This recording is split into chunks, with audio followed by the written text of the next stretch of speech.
دلیر خان گزشتہ 4 سال سے ایک سرکس میں شیروں کے ٹرینر کی حیثیت سے خدمات سر انجام دے رہے تھے۔ ایک روز صبح ناشتہ کرتے ہوئے بیگم سے تکرار ہو گئی۔ دلیر خان کو غصہ آ گیا اور وہ ناشتہ چھوڑ کر سرکس چلے گئے۔ بیگم بھی غصے میں آگ بگولا تھی۔ انہوں نے بھی شوہر کو روکا نہیں۔ شام کو اچانک دھواں دار بارش شروع ہو گئی۔ دلیر خان کا غصہ ابھی تک ٹھنڈا نہیں ہوا تھا۔ انہوں نے فیصلہ کیا آج رات گھر نہیں جاؤں گا۔ چنانچہ وہ شیر کے ساتھ ہی پنجرے میں لیٹ گئے اور کمبل تان کر سو گئے۔ رات زیادہ گزر گئی تو گھر میں بیگم کو تشویش ہوئی۔ موبائل پر رابطہ کیا لیکن دلیر خان گہری نیند سو رہے تھے۔ فون سنا ہی نہیں۔ بیگم کی پریشانی عروج پر پہنچ گئی۔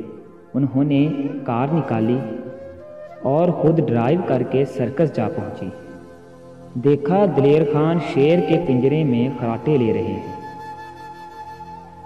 بیگم نے ایک چھڑی اٹھائی اور ڈرتے ڈرتے پنجرے کے قریب گئیں اور چھڑی سے اپنے شوہر کو چبھاتے ہوئے بولی، ڈرپوک بزدل کہیں کے، یہاں چھپے بیٹھے ہو؟